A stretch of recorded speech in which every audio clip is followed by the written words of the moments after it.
लक्ष्मी जी को अकेले बुलाओगी ना तो उल्लू में बैठ के आएंगी, उल्लू बना के चली जाएंगी। जो अकेले लक्ष्मी जी को बुलाता है, लक्ष्मी जी कभी टिकती नहीं है। अच्छा, लक्ष्मी जब प्रभु नारायण के संग जाती है ना तो उल्लू पर बैठकर नहीं जाती।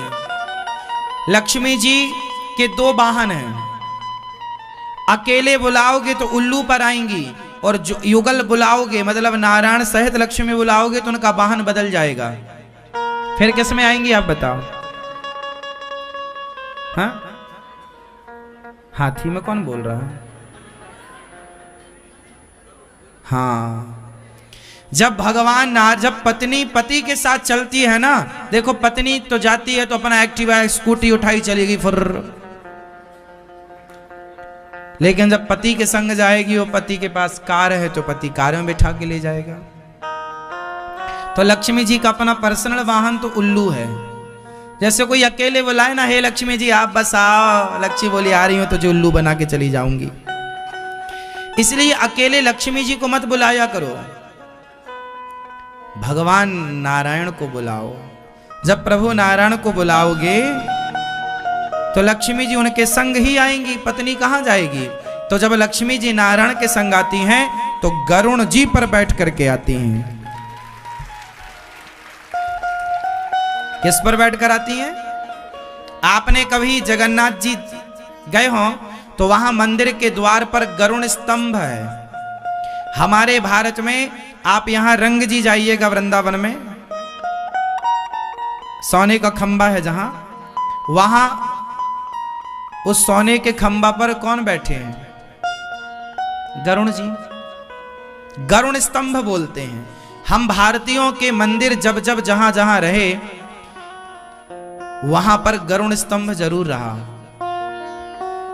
कौन रहा? गरुण स्तंभ, गरुण जी।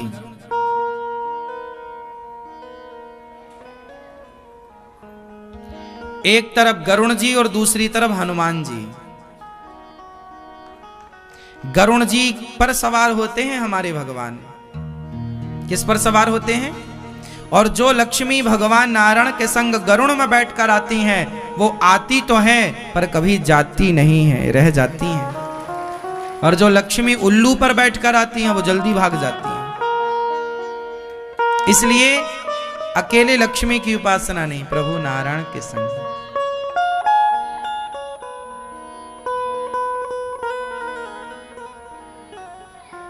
आपके घर पर ना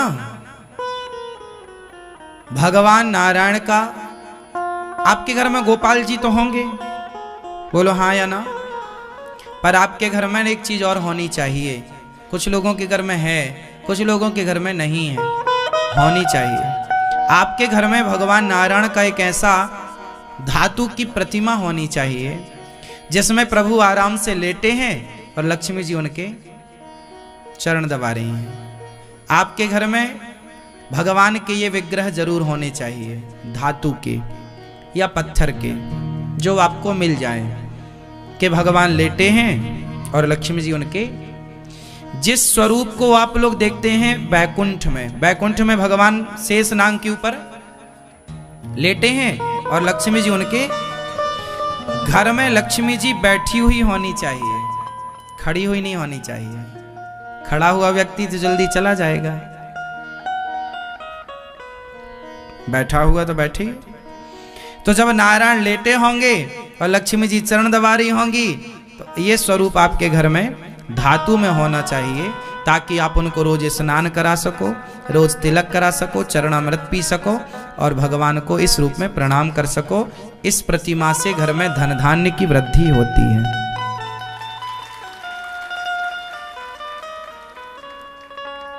ये आपके घर में होनी चाहिए, जिन्हें बोलते हैं श्रीमन नारायण, लक्ष्मी नारायण। हमारे घर में क्या होने चाहिए? लक्ष्मी नारायण भगवान, लक्ष्मी जी चरण दबाते हुए, ताकि वो आपके घर पे ही बैठ के दबाएं, फिर उन्हें कहीं जाए। दोनों पति पत्नी होंगे तो कहीं भटकने की जरूरत ही नहीं है। आपके घर कोई फिर वो अपना ठिकाना बनाए, मैया यहीं रहो, उनकी प्रॉपर पूजा करो। भगवान श्रीमन नारायण को रोज नहलाओ, उनको लक्ष्मी मैया को नहलाओ और अच्छा ये बताओ, मैंने पहले भी कई बार आपको बताया है, इस संसार की सबसे पहली प्रतिमा कौन सी है? इस संसार की सबसे पहली मूर्ति कौन सी है? हमने कई बार आपको बताया है कौन सी है संसार की सबसे पहले। कोई आपसे सवाल कर ले कि दुनिया की सबसे पहली मूर्ति कौन सी है, सृष्टि की सबसे पहली प्रतिमा, मूर्ति पूजा जब स्टार्ट हुई तो पहली मूर्ति कौन थी और वो कहां है? और आपको आश्चर्य होगा, इस संसार की वो पहली प्रतिमा आज भी है और आज भी पूजा हो रही है। बताओ कौन?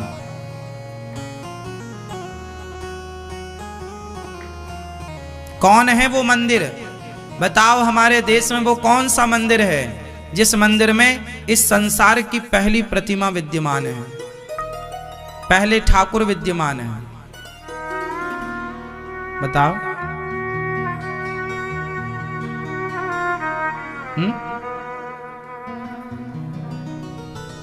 सतयुग के भगवान, मतलब सतयुग, फिर त्रेता, फिर द्वापर और कलयुग, आज तक हैं वो। आज तक उनकी सतयुग से परंपरागत पूजा चली आ रही है। लाखों साल पुराना उनका इतिहास मौजूद है, लाखों साल। मोहनजोदड़ो हड़प्पा संस्कृति तो 1800 और 2000 साल पुरानी बात है, हम तो लाखों साल की बात कर रहे हैं।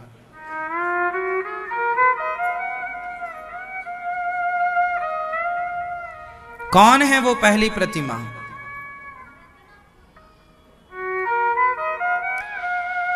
दशरथ जी का नाम क्या था पिछले जन्म में? क्या था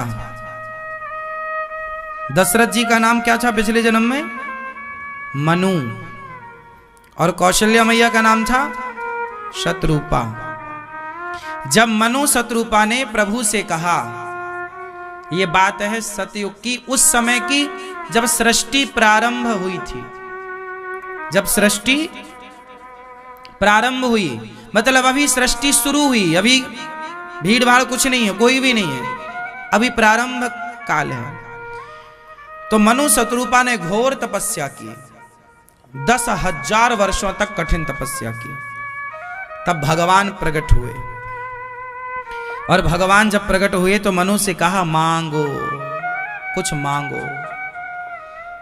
तो मनु जी ने कहा, प्रभु हमें आपके जैसा बेटा चाहिए। आपके जैसा? बोले अब हमारे जैसा बेटा? भगवान बोले हमारे जैसा तो दुनिया में कोई है ही नहीं, लेकिन हम, आपने मांगा तो हम ही अब बेटा बन के आएंगे आपके, पर आएंगे त्रेता में। तो सतयुग से मनु जी जब तक रहे तो रहे, उसके बाद वो स्वर्ग में आनंद करते रहे। तो मनु जी ने कहा कि प्रभु आप तो त्रेता में आएंगे, तब तक हमें कोई आधार तो दो, हम आपकी उपासना कैसे करें? तब भगवान नारायण ने अपनी एक प्रतिमा उन्हें प्रदान की। ये लो हमारी प्रतिमा ले जाओ और अयोध्या जी में स्थापित करो। मनु जी अयोध्या के राजा थे, तो मनु जी प्रतिमा लेकर के, भगवान ने जो प्रतिमा दी वो कैसी प्रतिमा थी? वही क्षीर सागर शेषनाग भगवान लेटे हैं, जस के तस, जैसे भगवान लेटे हैं। शेषनाग भगवान के गद्दा नहीं है ना, तो शेष भगवान के सुंदर से हो, उस पर ही लेटे हैं। गद्देदार सांप, गद्देदार उस पर लेटे हैं, कुंडी पर, जो शेषनाग भगवान की कुंडी है उस पर लेटे हैं, और ऐसे हाथ किए हुए हैं, और लक्ष्मी जी उनके चरण दबा रही हैं। बिल्कुल इसी स्वरूप को, लक्ष्मी सहित स्वरूप को प्रभु ने प्रकट कर दिया, प्रतिमा को प्रकट किया और मनु जी को प्रदान किया। मनु जी लेकर अयोध्या जी आए। फिर मनु जी के वंश में जितने राजा हुए वो सब इनकी पूजा करते रहे, यहां तक कि मनु जी जब दशरथ बनकर आए तो इनकी पूजा की। प्रभु राम ने भी पूजा की। आपने सुना होगा, एक बार कौशल्या मैया पूजा कर रही थी, तो मैया ने राम जी को दूध पिला के लिटाया पालने पर, और जब पूजा करने रंगनाथ भगवान के अंदर गई तो वहां भी राम, यहां वहां दुई बालक देखा। रामचरितमानस में शंकर जी स्तुति कर रहे हैं तो रंगनाथ भगवान का नाम ले रहे हैं, शंकर जी बोले बार बार बर मांगऊं हरस दे हो श्रीरंग। श्रीरंग, श्रीरंग मतलब रंगनाथ जी। जो भगवान प्रकट हुए वो रंगनाथ भगवान थे। वो अयोध्या जी में विराजे। जब राम राजा बने, 14 वर्ष का वनवास पूरा करके आए, तो राम जी के राज्य तिलक में विभीषण जी आए। तो विभीषण जी ने कहा कि प्रभु हम आपसे कुछ मांगे। भगवान बोले मांगो।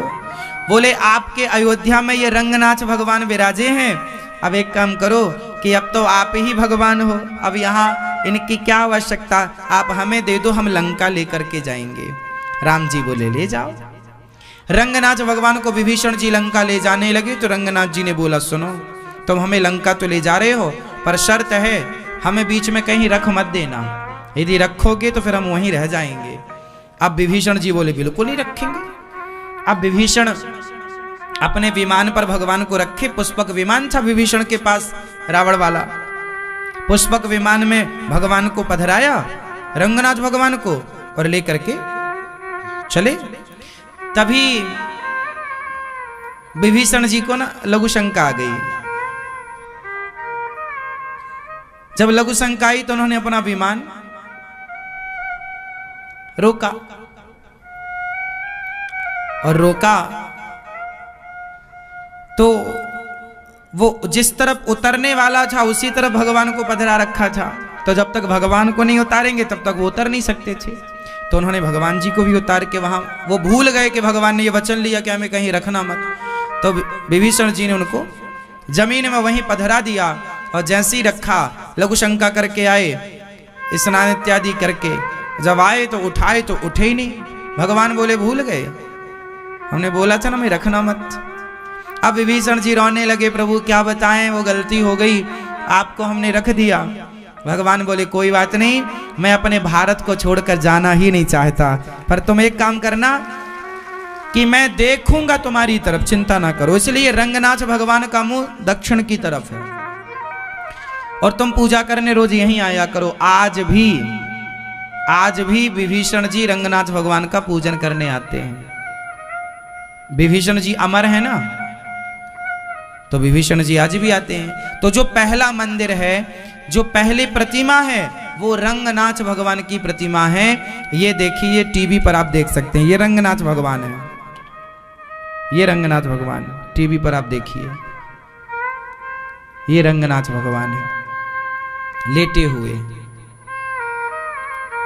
तो भगवान विराजे हैं, ये रंगनाथ भगवान है। श्रीरंगम, गोदावरी नदी के तट पर आज भी मंदिर है श्रीरंगम। अभी राम जी की प्रतिष्ठा के पहले मोदी जी भी गए थे वहां दर्शन करने, श्रीरंगम। आप कभी दक्षिण जाओ ना तो सब जगह जाओ। कहां कहां जाओ? जैसे आप लोग रामेश्वरम जाते हैं, रामेश्वरम के पास ही है श्रीरंगम। फिर वहीं पास में तिरुपति बालाजी हैं। तिरुपति बालाजी, श्रीरंगम, रंगनाथ जी और शिव जी रामेश्वरम, ये तीनों दक्षिण में ही हैं और 300 किलोमीटर की दूरी पर हैं। लगभग कंफर्म हम नहीं कह सकते, लगभग 300 किलोमीटर, 350 किलोमीटर की दूरी है। ये दास दर्शन किया है तीनों स्थानों का। तो वहां पर रंगनाथ भगवान है। रंगनाथ भगवान की बहुत महिमा है।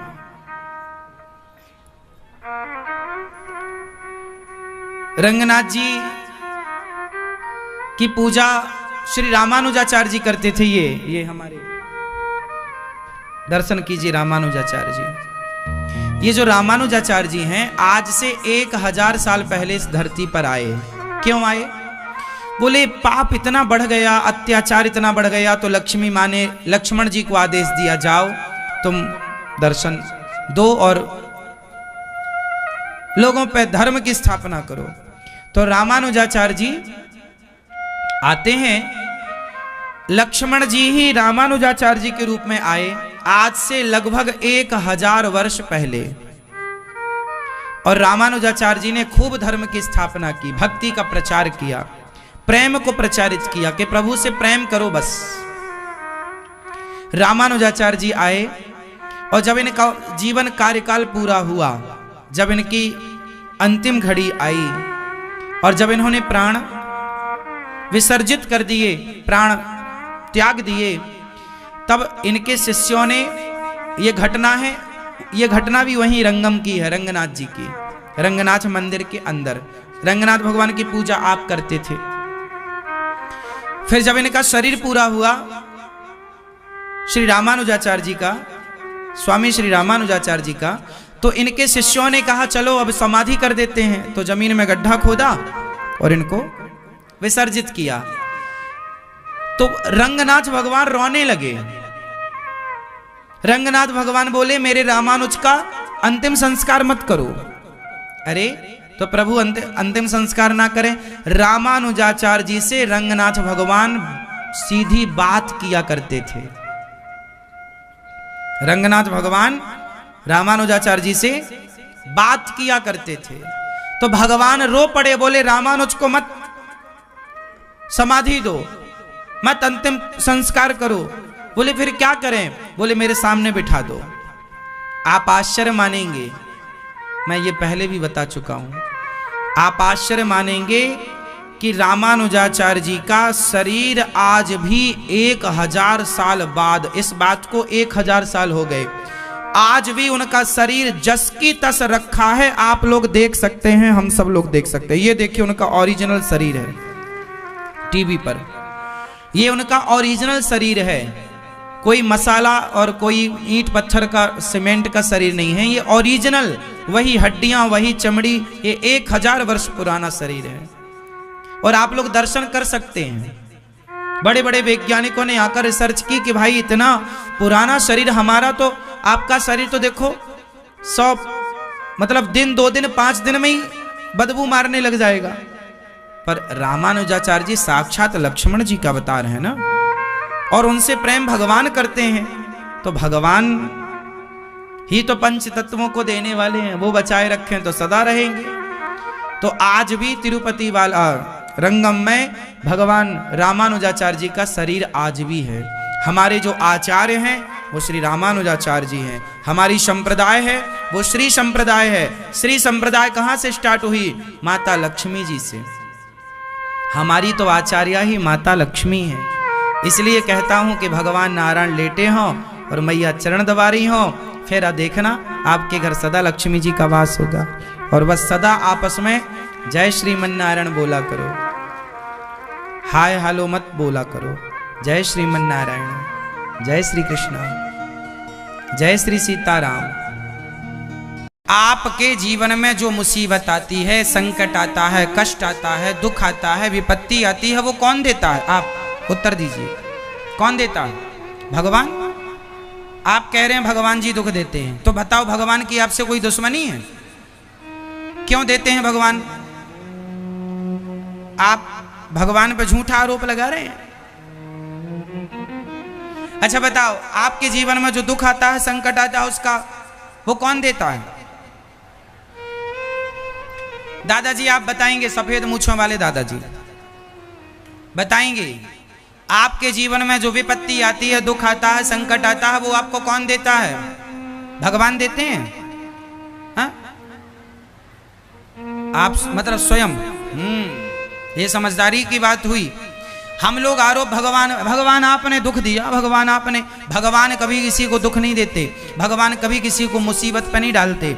आपका अपना कर्म ही, आपके अपने अच्छे या बुरे कर्म ही आपको उसका फल प्राप्त होता है। जो आज आपके जीवन में विपत्ति है, संकट है, वो आपके किसी न किसी जन्म के कर्मों का दंड है। भगवान किसी को दुख नहीं देते, हर व्यक्ति अपने किए कर्म का फल भोगता। जैसी करनी, एक मैया बहुत मोटी थी। अरे महाराज, भगवान ने तो हमारे को मोटा कर दिया। दिन भर हलवा खाती है मैया, दिन भर पिज्जा बर्गर खाती है। और कहती हैं भगवान ने मोटा कर दिया। खाने में कंट्रोल नहीं है खुद का, और आरोप भगवान को कि भगवान ने मोटा कर दिया। हर व्यक्ति अपने दुख का जिम्मेदार स्वयं है। खाने में कंट्रोल क्यों नहीं है? क्या खाना चाहिए ज्यादा? आप बताइए, आपका वेट कितना है? 100 किलो, 80, 85 कि 90? 85 है। तो इतना वजन अच्छा लगता है आपको? आप खुश हैं अपने वजन से? नहीं, दुखी हैं। आप कम करना चाहते हैं अपना वजन? मैं उपाय बता दूं। देखिए, हम हमेशा भगवान को कोसते रहते हैं, भगवान तुमने हमें ये दे दिया, वो दे दिया। हम ये नहीं देखते कि हम कहाँ गलत हैं, हम कहाँ गलत हो रहे हैं, हम कहाँ रॉन्ग जा रहे हैं। हम अपने दुखों के जिम्मेदार हम ही हैं, कोई और को ना काहू को सुख दुख कर दाता, निज कृत कर्म भोग सब भ्राता। यदि हम जीवन में खान पान अच्छा रखें अपना, तो बीमार ही नहीं पड़ेंगे। क्या खाना चाहिए आपको? आप कितनी रोटी खाती हैं? 4 खाती हैं, इतनी मोटी हैं फिर भी 4 खा लेती हैं। 4 तो हम भी नहीं खाते। और चावल कितना खा लेती हैं?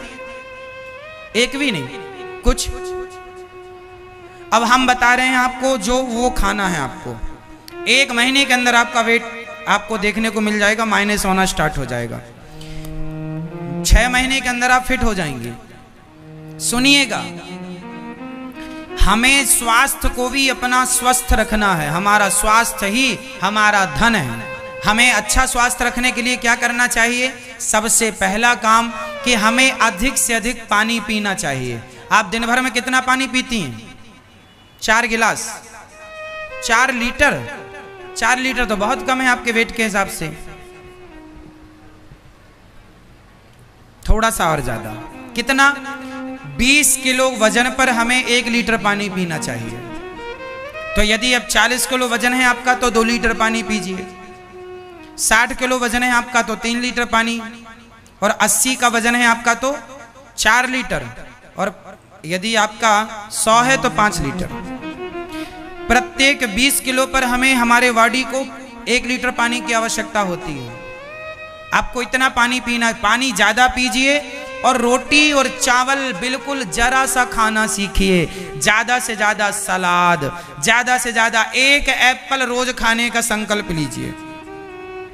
1 एप्पल, 1 सेब रोज खाइए, 1 केला रोज खाइए, और 1 अनार का दाना रोज खाइए। 1 अनार रोज दाने निकालकर रोज खाइए। यदि आप 1 अनार, 1 केला, 1 सेब रोज खाते हैं, और सलाद में 1-1.5 ककड़ी खाते हैं, और आप दाल ज़्यादा पीते हैं, सब्जियां ज़्यादा खाते हैं, रोटी बस 1 या 2 ही खाते हैं, और कभी रोटी खा लिया तो कभी चावल खा लिया। आज रोटी नहीं खाएंगे, आज कटोरी भर जरा सा चावल खाएंगे। कभी आज चावल नहीं खाएंगे, आज रोटी, अदल बदल के। और रोटियां भी एक आटे की रोटी नहीं होनी चाहिए। आटे में गेहूं का आटा, सिंघाड़े का आटा, और उसमें चने का आटा, उसमें जवार का आटा, वो आता मक्का, क्या बोलते हैं, मक्के का आटा है ना, मक्के का भी आटा होता, मक्के का आटा है ना, बाजरे का आटा। ये सारे आटे हमें मिलाना चाहिए, और मिलाकर जब आप वो रोटी खाएंगे ना तो वो ज्यादा हेल्दी होगी। हाँ या ना? 5 प्रकार का, 6 प्रकार का आटा मिला के खाना चाहिए। बच्चों को खिलाओ। आजकल छोटे छोटे बच्चों को चश्मा लगा पड़ा है, क्यों? खान पान आप लोग को लगता है हमें यह कर लो बात, आप लगे हैं अपना काम करने में, आप अपना निपटाओ। सुनो, तो हम छोटे छोटे बच्चों को रोटी खिलाते हैं, 1 रोटी और खा ले 1 रोटी। रोटी में रखा ही क्या है? ज्यादा से ज्यादा बच्चों को फल खिलाना चाहिए, अंकुरित अनाज खिलाना चाहिए। और आपको मैया 1 केला, 1 सेब, 1 अनार रोज खाना है, और ककड़ी, टमाटर ज्यादा खाना। रोटी 4 नहीं खाएंगे आज से, आप सिर्फ 1 रोटी खाएंगी। आप तो आधी खाओ तो भी ठीक है। और पेट भरना, भूखे नहीं मरना। दाल पियोगी खूब। दाल कितने प्रकार की होनी चाहिए? आज हमने ये दाल बनाई, कल हमने अदल बदल के दालें घर में बनानी चाहिए। आज ये दाल बनाई, कल वो दाल बनाई, परसों वो दाल बनाई। तो सारी कुछ प्रोटीन इस दाल में होते हैं, कुछ प्रोटीन उस दाल में होते हैं, कुछ विशेषक पोषक तत्व इस दाल में होते हैं, कुछ उस दाल में, मिक्स करके हमें करना। मैं 5 प्रकार की दालें रोज बनवा के खाता हूँ।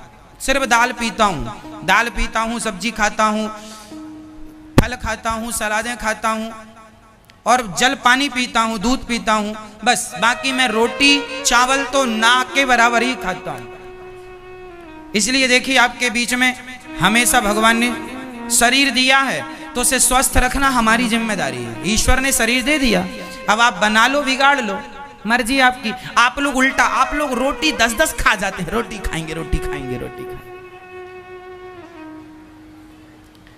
चावल ही चावल खा रहे हैं, इतना भर भर के चावल खा रहे हैं। कुछ लोग तो चावल ही चावल खाते हैं। अरे दालें ज्यादा खाया करो। क्या ज्यादा खाना है? चलो बोल दो, ज्यादा क्या? दाल ज्यादा, सब्जियां ज्यादा खाओ। और आटा भी कितने प्रकार का मिला के खाएंगे? रोटी स्वादिष्ट के स्वादवाद के चक्कर में ना पड़ा करो। 5 प्रकार का आटा मिला के रोटी बनानी चाहिए। मैया हाँ या ना? सिंघाड़े का आटा भी जरा मिला लिया करो। मक्का बहुत फायदा करता है, मक्के का आटा बहुत। बाजरे का जानते हैं? बाजरे की रोटी खा ले। बाजरे की रोटी बना लिया करो कभी कभी। बहुत ताकतवर होता है बाजरा, बहुत शक्ति से परिपूर्ण होता है बाजरा। बाजरा मिलाओ, आटा मिलाओ, गेहूं का आटा मिलाओ, चने का आटा मिलाओ, बेसन जिसको बोलते हैं, ये सब मिला के फिर रोटी बनाओ बढ़िया। और रोटी भी मोटी, पतली रोटी नहीं, जरा सी मोटी रोटी। आपको पता है पतली से ज्यादा मोटी रोटी सुपाच्य होती है, पता है आपको? सबसे पतला होता है क्या? मैदा। मैदा सबसे बारीक होता है। आप बताइए, मैदा और आप मोटा सा आटा, मोटा आटा और मैदा तो बिल्कुल पतला होता है। मैदा खाने से ज्यादा नुकसान होता है, जबकि मोटा आटा नुकसान नहीं करता। इसका मतलब है कि हम ज्यादा भी ना बारीक कर लें, रोटियां ज्यादा भी पतली ना कर लें, हल्की सी ठीक ठाक रहें। और ज्यादा मोटा पहनना, मोटा खाना, ये बहुत उत्तम विधि है। लेकिन आज लोगों को पता ही नहीं, खाने पीने का ज्ञान नहीं है और बड़े अपने आप को होशियार मानते रहते हैं। उन्हें नॉलेज ही नहीं है पानी कितना पीना चाहिए दिन भर में। शरीर आपके अनुसार चलना चाहिए। देखिए, मैं आपके पास रोज आता हूं 3.5 घंटे कथा सुनाने के लिए। ना मुझे इस बीच में प्यास लगती है, ना लघु शंका आती है। मैं आपके बीच में रोज 3.5 घंटे बैठता हूं। और कब से बैठ रहा हूं? जब से दास अनिरुद्ध भागवत कर रहा, तब से आज लगभग इस बात को 12 साल हो गए, ज्यादा ही हो गए। ये नित्य सेवा है ठाकुर जी की। हम बैठे रहते हैं ना, लघु शंका आती है 3.5 घंटे के बीच में, ना प्यास। आप लोग पानी पीते हैं, पी लीजिए, अच्छा है। हम पानी भी नहीं पीते और ना इस दौरान लघु शंका आती। क्यों? क्योंकि हमें पता है कि हम कब पानी पिएंगे तो कितनी देर में आप बताइए, पानी कितनी देर में पचता है? नहीं पता? कितनी? 5 मिनट में। लो, अच्छा पढ़ लिए आप। पानी को पचने में लगभग 2 घंटे लगते हैं। आप ज्यादा पिएंगे तो 1.5 घंटे में आपको लघु शंका आ जाएगी। आप ढेर सारा, अच्छा, जब वो डॉक्टर लोग ना, कोई चेकअप होता है उसमें ढेर सारा पानी वानी पिलाते हैं। कोई होता कुछ, क्या बोलते हैं उसको? अल्ट्रासाउंड। अल्ट्रासाउंड जब होता है, कभी आप गए होंगे कराने, तो अल्ट्रासाउंड में पानी ज्यादा पिलाया जाता है। तो पानी आपको खूब पिलाने के लगभग 1 घंटे बाद आपको लघु शंका आती है। ज्यादा पानी पी लेंगे तो 1 घंटे में, और नॉर्मल पानी पिएंगे तो उस पानी को पचने में 2 घंटा लगता है। फिर भी आप 1 से 1.5 घंटा मान लीजिए। बेहतरीन पानी 2 घंटे में परफेक्ट पानी पच के बाहर आ जाता है, यूरिन के माध्यम से, लघु शंका के माध्यम से। तो कहने का अर्थ यह है, पानी को पचने में भी शरीर में कम से कम 2 घंटा लगता है। अभी पानी पिएंगे आप भरपेट तो आपको 1.5 घंटे बाद लघु शंका आएगी, हाँ या ना? इस गणित के अनुसार मैं कथा में आने के सोचो कितनी देर पहले पानी की टंकी पैक करता हूँगा और कितनी देर में खाली करके फिर कथा में आता हूँगा। इस गणित के अनुसार पूरा सिद्धांत गणित पर चल रहा है। मैं बीच में लघु शंका नहीं जाता, क्योंकि मुझे शरीर की गणित पता है। मेरे को ये पता है कि मेरा शरीर कितनी देर में पानी मांगेगा। यहां से जाते ही मैं पानी पीऊंगा 3 गिलास 4 गिलास। तो शरीर को, आपका शरीर है मेंटेन करना, आपका काम है। आप लोगों को पता ही नहीं, कुछ भी आया खा लिया, कभी भी खा लिया, खा के सो गए, मर जाओगे समय के पहले जल्दी बूढ़े होकर के। स्वास्थ्य ही सबसे बड़ा धन होता है। स्वास्थ्य ही सबसे बड़ा धन होता है। पानी को पचने में लगभग 2 घंटा, और कम लो तो 1.5 घंटा। पानी को पचने में 2 घंटा लगता है। अधिक पानी पी लेंगे तो 1 घंटे में भी वो अपना काम कर देगा, प्रेशर बनाकर, क्योंकि अधिक पी लिया आपने। पानी को पचने में 2 घंटा। अच्छा बताइए, भोजन को पचने में कितना घंटा लगता है? बताइए, आपका किया गया भोजन कितनी देर में पच जाता है? बोल दो फटाफट। 6 घंटा। गलत बोल रही है मेरी माँ। आप लोग भी मन लगा के बोलते हैं। चलो बताओ जल्दी, किसको हमने पिछली बार सब बताया था, भूल गए आप लोग। मैया बताओ, भोजन पचने में कितना समय लगता है? आप बताइए जी, आप बताओ जी। नहीं, चलो हम बता रहे हैं। भोजन को पचने में 4 घंटा लगता है।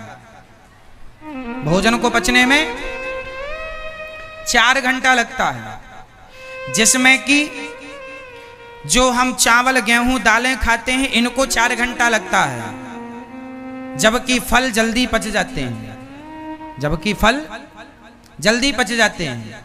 तो भोजन 4 घंटे में, इसलिए 4 घंटे के गैप में ही भोजन करना चाहिए। समझ लो बात। यदि आपने अभी खा लिया है कुछ भी, तो अब से 4 घंटे बाद ही आप कुछ खाएंगे, वो पच जाएगा, फिर खाएंगे, तो अब क्या वो पचा नहीं और आपने और खा लिया, तो फिर वो अपच हो जाएगा, फिर पेट खराब होगा, फिर खून गड़बड़ हो जाएगा, फिर बीमारियां पैदा होंगी। इसलिए जिसका खान पान शुद्ध है वो सदा स्वस्थ रहेंगे। तो आप लोग बच्चों को और अपने आप को ये मेंटेन करेंगे, प्रत्येक बार के खाने में, एक खाने से दूसरे खाने में कितना गैप होना चाहिए?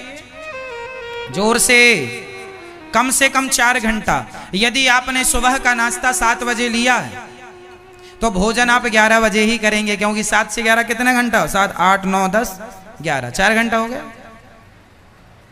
ठीक है। यदि सुबह का नाश्ता आपने 8 बजे किया है, तो भोजन 12 बजे। सुबह का नाश्ता 9 बजे किया है, तो भोजन 1 बजे।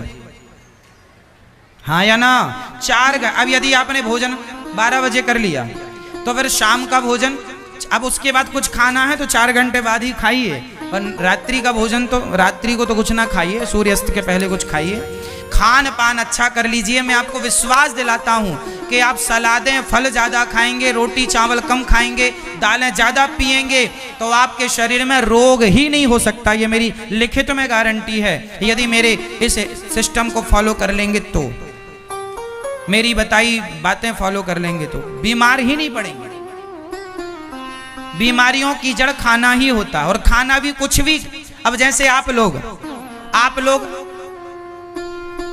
गरम गरम आपने भोजन किया, उसके बाद ठंडी सी आपने आइसक्रीम खा ली। जैसे शादियों पार्टियों में हम क्या देखते हैं कि आपने खाया गरम गरम और उसके बाद ठंडी सी आइसक्रीम। अब बताइए कि आपके शरीर में आग लगी थी भोजन पचाने के लिए, और आपने आइसक्रीम ठंडी सी डाल दी, तो भोजन क्या होगा? पचेगा नहीं, सड़ने लग जाएगा, क्योंकि ठंडा गरम का कोई स्वभाव ही नहीं है, मिक्स ही नहीं हो सकता।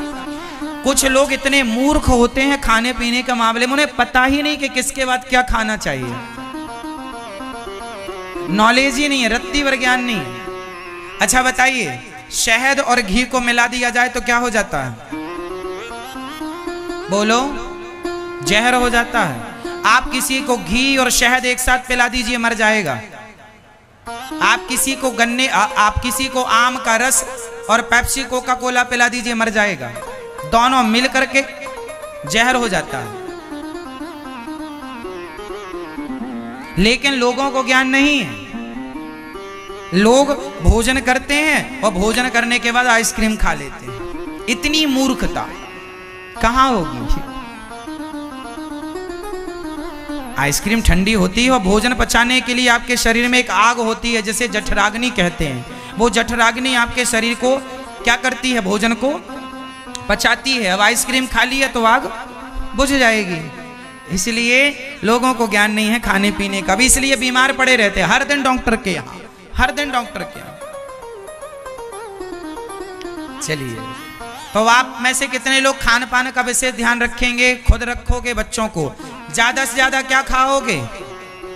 जोर से और जोर से फल, केला, सेब, अनार, पपीता और इत्यादि जितने भी फल होते हैं। सलाद खाओगे, टमाटर कच्चा खाओगे, ककड़ी कच्ची खाओगे, पालक के 2-4 पत्ते चबा लिया करो, भिंडी 2-4 कच्ची खा लिया करो, बच्चों को खवाया करो। सब ताकतवर चीजें हैं, ठीक है? हाँ। इसके बाद आप लोग रोटी कितनी खाएंगे आज से? रोटी कम। पेट किससे भरना है?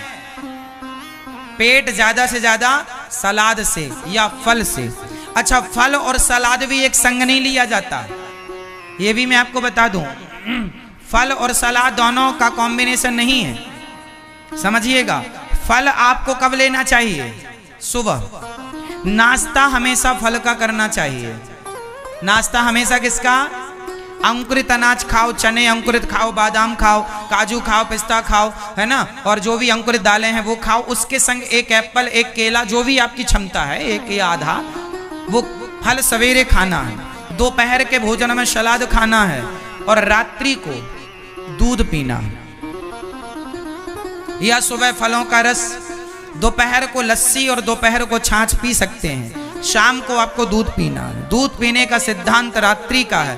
दूध भी पी के सोना नहीं है, दूध पीने के कम से कम कुछ देर हमें चलना चाहिए, है ना। बहुत बड़ी गणित है, लेकिन आप समझें तो। और आधा घंटा तो रोज योग करना चाहिए। क्या करना चाहिए? योग। कौन कौन कर लेता है योग? आप शीर्षासन कौन कौन कर लेता है? शीर्षासन कर लेते हो, हाँ या ना? ये दास अनिरुद्ध शीर्षासन रोज करता है। हम शीर्षासन में भी 4 आसन करते हैं। आसन शीर्ष है, उसी शीर्षासन में हम पद्मासन लगा लेते हैं। उसी शीर्षासन में ही ये शीर्षासन, आप एक ही शीर्षासन में 4 आसन हम कर लेते हैं। तो आसन करने से आप सदा स्वस्थ रहते हैं, सदा सुखी रहते हैं। इसलिए शीर्षासन और जितने भी आसन हैं, कुछ आसन, सूर्य नमस्कार की 12 आसन हम सबको नित्य करनी चाहिए। ये बहुत अनिवार्य है स्वास्थ्य के लिए। तो कितने लोग जाग गए हैं स्वास्थ्य को लेकर? हाथ उठा के बताओ, आप कितनी रोटी खाएंगे? आपका भी वजन ज्यादा है आपके उम्र के हिसाब से। रोटी कम, सलाद, और ये सब बता रहे थे। आप ताश खेलते हैं? क्यों ताश? अब आप भागवत सुन के जाएंगे और लोगों के संग ताश खेलेंगे, लोग कहेंगे क्यों ये ज्ञान लेके आए हो, कैसे गुरु हैं आपके? फिर हमें लोग कहेंगे, लो कैसे महाराज जी ने, गुरु ने ज्ञान दिया, बताओ ये तो यजमान जी हमारे ताश खेलते। तो आज से आप ताश नहीं खेलेंगे।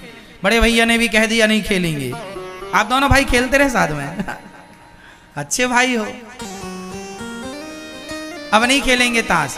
अब तो पूरे पालम गांव को भक्तिमय बनाने की जिम्मेदारी आपकी है। सबके घर जाना और बोलना श्री कृष्ण जपो, श्रीमन्नारायण जपो, कथा सुनो, खूब भक्ति करो, भगवान का नाम जपो, कल्याण करो। जुआ ताश नहीं खेलना, है ना। हम गलत करेंगे तो हमें देखकर 4 लोग और तैयार हो जाएंगे, अरे वो करते हैं तो हम भी करें। नहीं खेलेंगे, प्रॉमिस? सही। मैया से पूछता रहूंगा मैं फोन लगाकर, मैया फोटो भेज देना मेरे पास, यदि ये ताश खेलते कहीं बैठे दिख जाए आपको, तुरंत फोटो खींच के भेज देना हमारे पास। तो ताश नहीं, गलत काम नहीं, सदा स्वास्थ्य को ध्यान में रखेंगे। और कुंती बुआ ने भगवान से विपत्ति मांगी है और सदा भगवान ने कहा मैं विपत्ति नहीं दूंगा। भगवान किसी को दुख नहीं देते। व्यक्ति अपने अच्छे कर्मों से अच्छा बनता है, बुरे कर्मों से बुरे। और सारी जिंदगी आरोप किसको लगाता है? आरोप भगवान को। भगवान ने बड़ा दुख दिया, भगवान ने कोई दुख नहीं दिया। जैसी करनी वैसी भरनी।